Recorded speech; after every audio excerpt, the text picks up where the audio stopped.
Welcome to Kibbe on Liberty. Michael Malice has stopped by to talk about anarchism, Ayn Rand cats, and why Tom Woods is such a bad person. Check it out.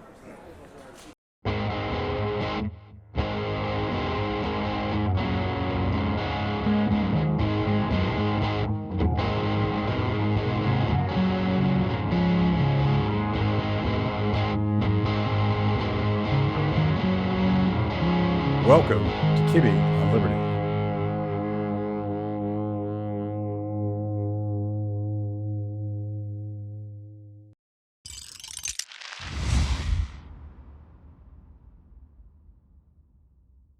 Michael, thanks for dropping by. My pleasure.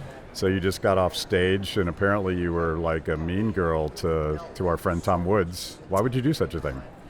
Don't set me up for punchlines. It's always fun taking a shot at Tom. And Tom will back me up. When I first met Tom, he was much more uptight than he is now.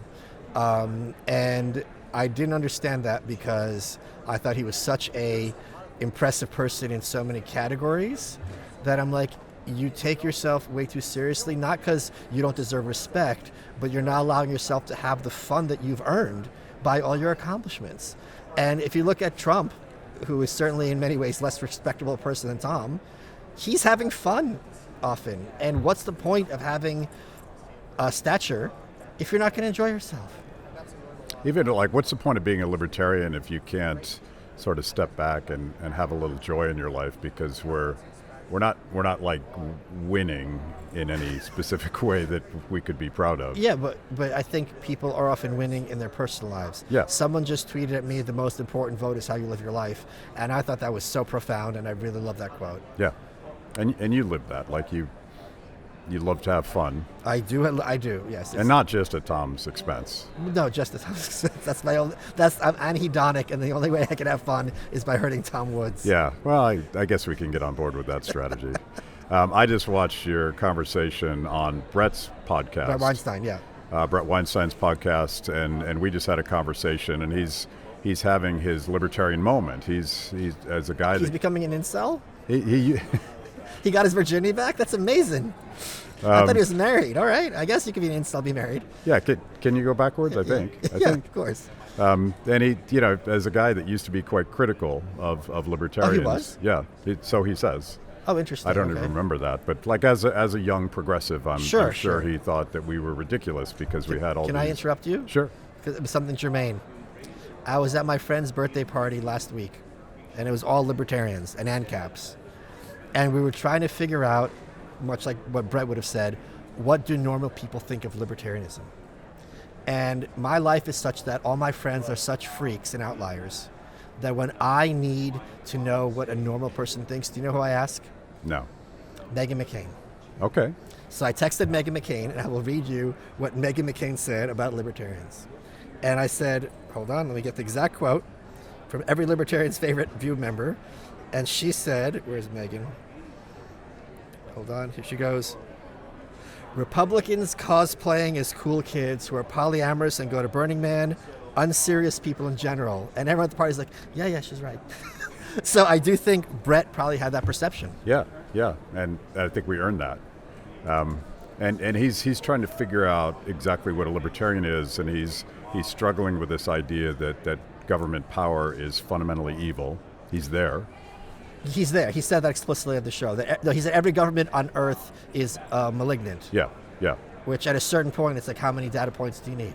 But he's not quite there in terms of a civil society based on cooperation. Correct. And so I thought what we do, I know you got to catch the airport, but I really want to talk to you, like, give me your elevator pitch for anarchism for people that are like Brett. They're skeptical, like, we need certain guardrails, we need certain rules, we need to enforce laws, we need to stop crime. Well, hold on. Let's let me be a little difficult because it's appropriate here.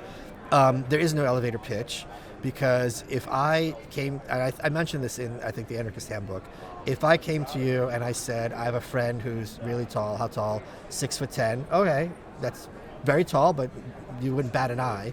But if I told you I had a friend who's 20 feet tall or apricot feet tall, something's not adding up. Is a friend a giraffe?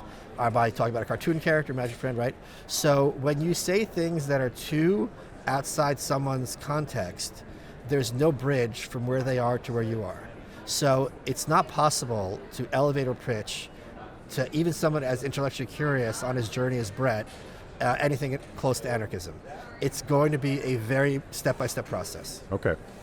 So how would you get people curious enough to ask more questions about anarchism? I happened on PragerU. I was talking to Marissa, who's the president of PragerU, and it was really great because there's certain questions that if you ask conservatives, they instantly start talking like Officer Kamala Harris. It's just word salad. And it happened on that show. It was great. She was talking about how we need government to keep us all safe.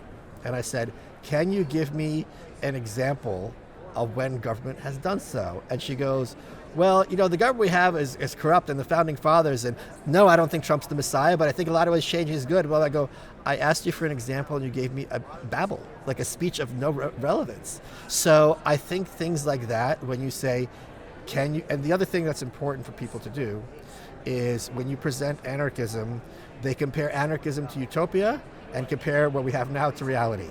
So if you say, when has there been a time when powerful people haven't exploited the law to further their interests, they don't have an answer. But when we talk about under anarchism, these people would have less power and there'd be fail-safe. What, you're saying no corruption would exist? You're comparing me to utopia there. So if you're satisfied with it now, all I'm saying is I can offer you an improvement. I'm not offering you perfection. So that, I think, is a big hurdle, because when you're offering someone a radical alternative, their comparison is not to what we have now, but to some heavenly state of being. The constitutional conservatives that believe that there can be good government, limited, enforcing just the laws that we need them to enforce. And these are the equivalent of sovereign citizens who think if I just tell the cops the right thing, they're like, oh, you got me. Here's your gun. Here's your wallet. I'm going to drive you home. It's not a thing. But they think if we just word it the right way, but it's like the First Amendment explicitly says the right for people to peaceably assemble. No one even pretended to invoke that during COVID. A funeral is the most peaceable assembly there could be. If I say, even let's take a radical case, put me in a hazmat suit. Why can't we all have hazmat suits and go to a funeral? No. It's blatantly unconstitutional, but no one even cared. No one even pretended to care. Not even Rand Paul. Yeah, there was no protection. Right. The judicial branch didn't step in until after the rights had been taken. Right. They remind me a little bit of the socialists who keep saying, well, that didn't work, but we just got to try harder to elect better people. And if they're good enough, and right now Trump is expanding the surveillance state, and you make the argument, what are you going to do when AOC has that power? They're like, I don't know, we'll just elect better guys. No, they say, we'll just have to keep winning. Yeah. Okay. Why haven't you done that before? Yeah. I have this theory that someday a Democrat might win again. I'm out there. I'm out there. No, but you joke, but I was on Gutfeld like a couple months ago, and they were basically saying the Democratic Party will never win again. And it's just like they have like 215 seats in the House and 47 senators. That's a really good starting position. What are you talking about? Yeah. It's crazy. So the way I don't even like using the A word, because I think for a lot of people it means violence and chaos and that. And I always lay it out as, government is violence. And if you don't believe me, think about war, think about what happens if you don't pay your taxes. The opposite of violence is cooperation. Sure. And we want to maximize the voluntary relationships in society so that people can cooperate, do good things. I don't know, man. I think we could use a little more violence nowadays in certain contexts. Explain. And I can't because it'll get shut down. But yeah, I think there's a time and a place that the founding fathers, this country was founded on violence, and I think at a certain point against tyranny. Sure, right. But at a certain point, when free speech is stifled, free violence is the only alternative. Okay. I think particularly Britain. Yeah. So guys like Brett, who obviously the cancellation at Evergreen was part of his waking up, but Sure. but I think lockdowns and COVID authoritarianism, I think And also being called like a murderer. yeah, and a racist. Yeah, that's Yeah. really going to do a number on you. Yeah. There's a lot of people like this. I don't know if you've watched like Dave Smith's conversations with Nicole Shanahan. She's now calling herself a libertarian. Yeah, but so did Bill Maher. Did he? Well, Yeah. back in the day. I think he still does. Yeah. So I never use the word libertarian. I reject it whenever I can. But do you think people that are flirting with that word are low-hanging fruit to engage on the more fundamental philosophy? What do you mean? Like Nicole, I call her liberty curious. Or Elon, liberty curious. I don't think Elon's liberty curious at all. I am very concerned because you and I were both no spring chickens, and we remember very vividly that the faces of libertarianism in the popular consciousness were Penn Jillette and Drew Carey. Right. And now Penn Jillette is taking photos with selfies with Gavin Newsom, and Drew Carey has full-blown TDS. So another reason why I don't ever identify as libertarian is it attracts people who I do not find to be reliable philosophically. I think Rand had this point right, that when you have this kind of theory of ideas, what happens when the car hits the wall? And very quickly, those ideas, for many of these people, fall away, and they rely on the state and the hammer of the state. If you've made it this far into the show, it means I must be doing something right. Kibbe on Liberty is just one of the amazing products we create at Free the People. We tell emotionally compelling stories and produce educational videos for the liberty curious. Our award-winning documentaries personalize all things liberty, independence, creativity, hard work, integrity, and perseverance. After the show, check out our work at freethepeople.org. And if you like what you see, donate to support what we do. That's freethepeople.org. Now back to the show. So very much inspired by how Ayn Rand spread ideas. I mean, she went to Hollywood. She didn't go to Washington. That's right. And she, Well, Alan Greenspan went to Washington. yeah. But she wanted to tell stories. Sure. That's what we're trying to do. Yeah. To the extent that you have a strategy that sort of guides your business and your voice, what is it? Reward good behavior, punish bad behavior. Have a cost for having bad ideas. People don't have consequences. And make sure to be having fun. Because one of the big reasons Jon Stewart was huge, which majorly led to Obama and the Democrats having supermajorities in both houses, which they didn't have in like 30 years, was because he was having all the fun, and the Bush administration, which I'm not a fan of, were miserable. So if I'm a normie who is not politically astute or interested, I'm going to go to the party. And why wouldn't I? Yeah. So I think it's very important to have as much fun and joy as possible. This is one of the reasons I do make fun of Tom Woods all the time, because if it's going to be a bunch of autistic people talking at you about the Fed, you're leaving. Yeah. So comedy. Humor, yeah. Or just And not. just fun. It doesn't have to be comedy, but it has to be I'm having a good, thriving. Yeah. Rand talked about this a lot. It's just like your life is a blessing. What are you going to do with it? It's funny that she had that view of life because she didn't seem to have that much fun. It's she true. seemed pissed off. She when she died, I forgot who it was, said that the anger's gone. And there was I think she dug herself a hole in many ways. Yeah. Although the one thing I agree with her on, and you probably fundamentally The one thing? The one thing. There's only one thing you agree with her on? Cats are libertarians. What does that even mean? She had she wrote this very. I know. Cat Fantasy magazine. But yeah. Cats, You know, she didn't have her cats fixed so that the male cats were spraying all over her house. Right. But she found joy in having a pet. Sure. Not a dog, a cat. Yeah, but you control every aspect of that cat's life, and it thinks. So cats are blue-pilled people because they think they're free, but every single option they have has been pre-selected by the elite.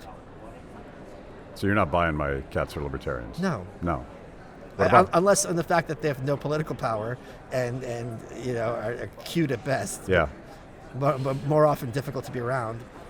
So what do you think about So Ayn Rand, and unlike Jordan Peterson, I get this this sort of self-help based on a sense of life. Sure. And that you control your own destiny, Sure. and you shouldn't fear waking up in the morning. That's right. You have to make your bed. That it's a beautiful world if you go out there and own it. Wait, why was that not like Jordan Peterson?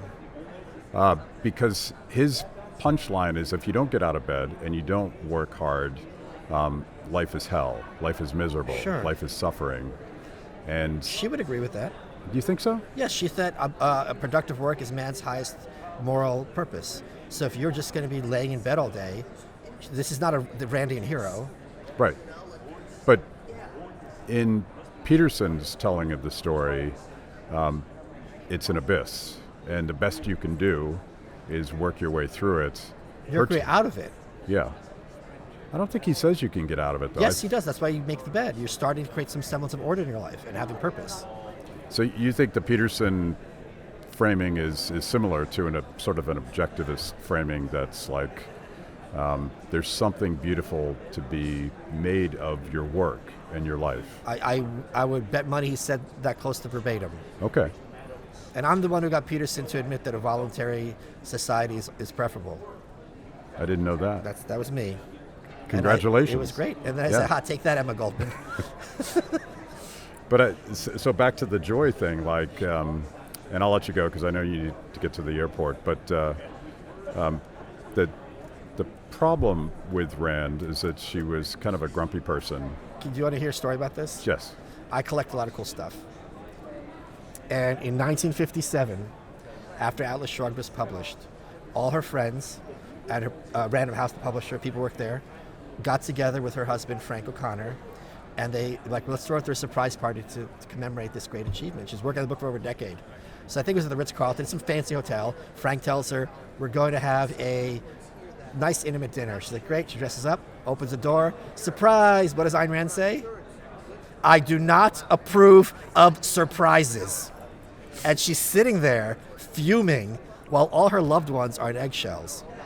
And per Barbara Brandon, her biographer and one-time heir, the only thing that slightly cut the tension was that Random House had cigarette boxes made that said, who is John Galt? They know at Random House, with custom-made cigarettes with the sign, the dollar on the wrapping paper, and handed those out.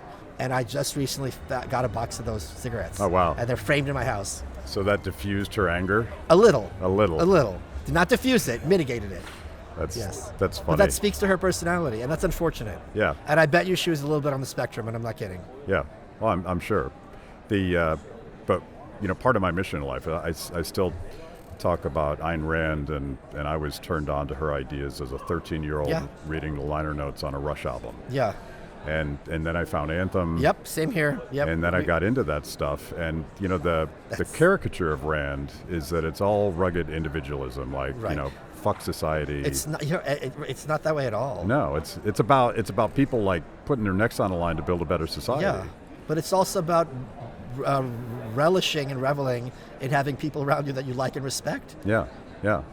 So that community is taking it full circle to when I think of anarchism, I think of community. Yes, I think that's fair. Obviously, Galt's Gulch, that's sort of the vision, right? Yes.